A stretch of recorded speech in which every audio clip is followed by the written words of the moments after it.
देशातल्या शेतकऱ्यांचं उत्पन्न वाढवण्यासाठी उत्पादनात वाढ करण्याबरोबरच कृषी खर्च कमी करायला सरकारचं प्राधान्य आहे, असं केंद्रीय कृषी आणि शेतकरी कल्याण आणि ग्रामीण विकास मंत्री शिवराजसिंह चौहान यांनी म्हटलंय। कृषी क्षेत्राशी संबंधित जीएसटी सुधारणांवर चर्चा करण्यासाठी नवी दिल्लीमध्ये आयोजित बैठकीत ते आज बोलत होते।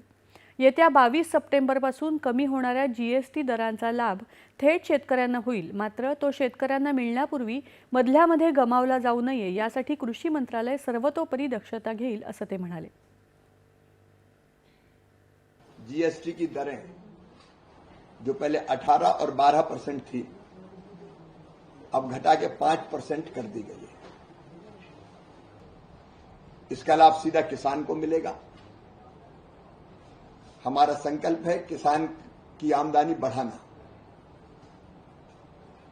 और उसके लिए जरूरी है उत्पादन बढ़ाना, उत्पादन की लागत घटाना, और मैकेनाइजेशन दोनों में जरूरी है।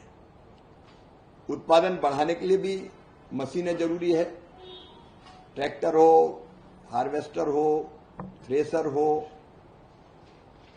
पावर टिलर हो, छोटी मशीनें हो, ये जरूरी है, और इससे लागत भी घटती है।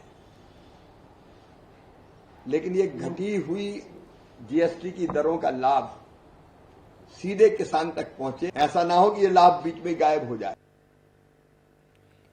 या बैठकीला कृषी क्षेत्रासाठी आवश्यक यंत्र आणि अवजार तसंच ट्रॅक्टर्स निर्मिती करणाऱ्या संस्थांचे प्रतिनिधी उपस्थित होते। कृषी यंत्रसामग्री आणि उपकरणांवरील जीएसटी दर 12 ते 18% 5% इतका कमी करण्याच्या अलीकडच्या निर्णयावर बैठकीत चर्चा झाली। केंद्र सरकारने अलीकडे जाहीर केलेल्या जीएसटी दर कपातीमुळे शेतकऱ्यांसाठी ट्रॅक्टर आणि इतर यंत्रसामग्रीच्या किमती 7 ते 13% कमी होणार आहेत। शेतकऱ्यांना कमी करासह अनुदान योजनांचा दुहेरी फायदा देखील मिळणार असून आत्मनिर्भर भारताच्या दृष्टिकोनातून स्वदेशी कृषी यंत्रसामग्री उत्पादकांना याचा स्पर्धात्मक फायदा मिळू शकेल।